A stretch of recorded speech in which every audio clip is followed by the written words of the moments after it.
안녕하세요. 저는 요즘 들어서 걱정이 되게 많이 됩니다. 영끌족들이 무리하게 이제 빚지고 집을 산 것들이 대거 경매로 이렇게 쏟아져 나오면 앞으로 대한민국의 부동산 시장이 어떻게 흘러갈까라고 가끔 생각해 보면 엄청 참혹할 것 같거든요. 그리고 이제 스트레스 DSR 실행되고 충당금 적립하고 하면 대출한 이들의 이제 가상금리도 3% 4%가 이렇게 늘어나면 뭐 미칠 것 같은데 사실 저는 이제 현재 빚이 없는 상태입니다. 빚이 없는 상태인데 물론 잘 살지도 못하지만 되게 구질구질하게 살지만 빚도 없는 상태고 뭐 가진 것도 없는 상태입니다. 근데 그래도 이제 겁이 들럭 나거든요. 이제 물가가 많이 오르면 어떡하지? 대출 금리가 부담이 많이 심해지면 어떡하나라는 걱정이 항상 되거든요. 근데 지금 이렇게 제 주변에도 이렇게 후배들 아니면 저보다 이렇게 선배들 보더라도 감당이 안 될 정도로 너무 큰 빚을 진 사람들이 많이 있어요. 못 빌린 건 보통이고요. 한 7, 8억에서 한 10억 가량 그 이상을 빚진 사람들도 적지 않아요. 근데 어떻게 살 수 있을까라고 생각해 보면 좀 겁나거든요. 그들이 되고 많이 어려워질 것 같다라는 생각이 들어요.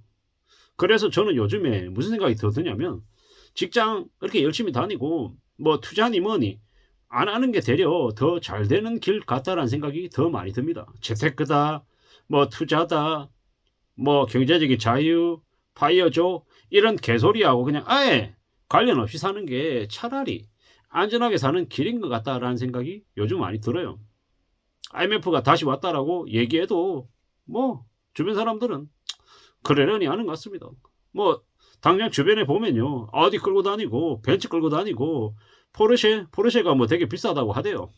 뭐 레인지로버 뭐 수입차도 나름의 뭐 레벨이 있다고 하던데 뭐 저는 차를 잘 모르니까 그냥 정확한 시세는 모릅니다만은 뭐 레인지로버나 포르쉐가 수입차들 중에서는 그래도 가격이 좀 더 비싸다는 정도는 압니다.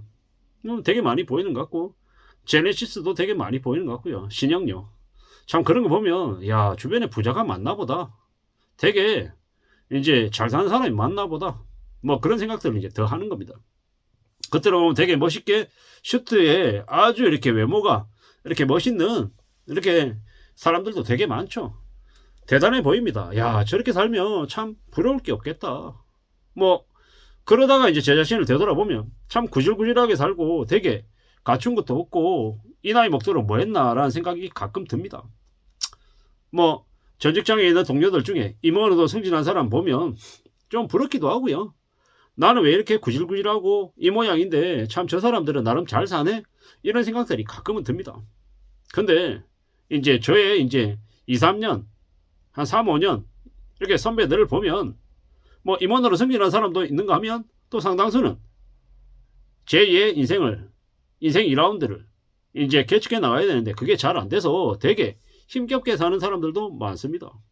그런 걸 볼 때 뭐 저처럼 이렇게 한 중간쯤 되는 사람들은 그냥 스스로 만족하고 감사하면서 살아야겠다 뭐 이런 생각도 합니다. 제가 아는 뭐 고참 중에는 임원으로 퇴직했는데 그 퇴직한 것도 벌써 꽤 오래됐죠. 지금은 칼국수 집을 하는데 그냥 되게 즐거워하고 만족하면서 사시더라고요. 그런 모습을 보면서 아 내가 좀 더 겉멋이 들었구나. 아직도 여전히 그 자리에 대한 그런 집착, 이 겉으로 보이는 그런 명예, 이런 것에 대한 이제 기대치가 많이 좀 줄어들고, 이제 물이 많이 빠졌다라고 생각했는데, 여전히 아니구나라는 생각이 들었습니다. 참, 이래저래 제가 제 스스로를 되돌아보면, 아이, 그래도 지금 중간이긴 하다. 감사하면서 지내야 되겠다라는 생각을 좀 더 많이 하고요. 좀 더 조심하고 보수적으로 살 궁리를 해야겠다라고 자꾸 생각하는 중입니다. 함부로 설쳐대면 인생이 좋아지는 게 아니라 인생이 더 무너지는 경우가 요즘 와서 많이 보이니까요. 참 인생이 아이러니하죠. 아무것도 안 하고 가만히 있었는데 그냥 중간은 가더라는 거. 뭐 벼락부자가 됐다는 말 말고 최근에 뭐 벼락거지라고 한 용어도 되게 많았죠.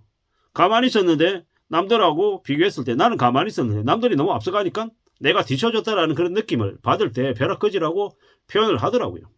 근데 그게 무슨 의미가 있냐라는 겁니다. 지금 와서 보니까 별로 그런 것도 중요한 거 아닌 것 같더라고요. 우리가 살아가는 건 인생이 참 매우 길다라는 걸 요즘 와서 느낍니다.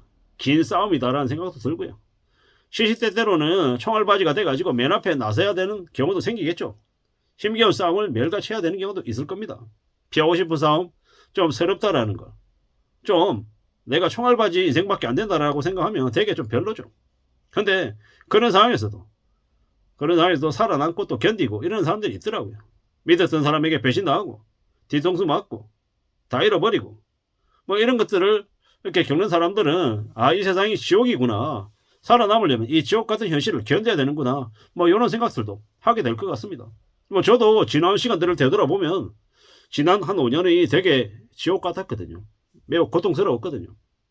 살아남기 위해서 발버둥 치기도 하고 미친듯이 달리기도 하고 걷기도 하고 울기도 많이 울었고 분노하기도 하고 많이 그랬던 것 같습니다. 그런데 이제 와서 지금 생각해보니까 내 등에 칼을 꽂는 무지하비한 인간 때문에 제가 지금까지 버틸 수 있고 살아남을 수 있었구나. 그놈에게 복수하기 위해서 제가 무너지면 안 되겠구나라는 생각을 하면서 지금까지 지내왔던 것 같습니다.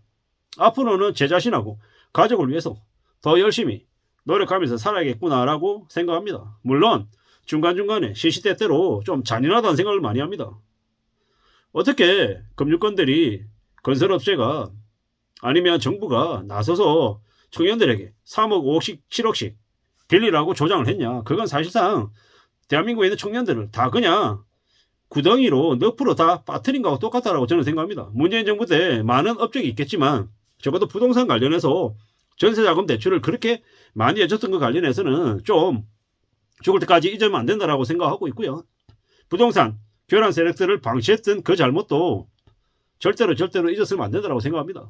앞으로 또 24, 25, 26, 27 이렇게 지내다가 또 좀 지나면 또 거품을 또 일으키고 또 사람들을 몰락시키고 또 빚쟁이로 전락시키고 많이 아마 노예로 삼을 것 같습니다. 이제는 주담대 40년, 뭐 50년 얘기도 나오잖아요. 한번 빌리면 예전에는 내가 빌려서 내가 갚았지만 이제는 내가 빌리면 내 자식 때까지 빚을 물려주는 말도 안 되는 이제 세상이 이제 열리는 거죠.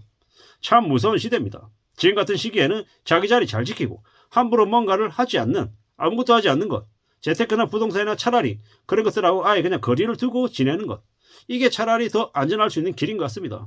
세상이 지옥이다. 이미 IMF가 와 있다.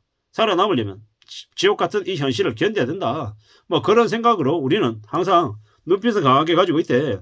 내가 너무 절박하고 너무 아둥바둥거리면 그게 되려 주변 사람들한테 부담을 줄 수도 있고 피해를 줄 수도 있다. 그러니까 티내지 않고 조용히 나의 힘을 비축하면서 앞으로 잘 살아갈 국리를 힘을 잘 길러가야 될 것 같다라는 생각을 해봅니다. 이상입니다.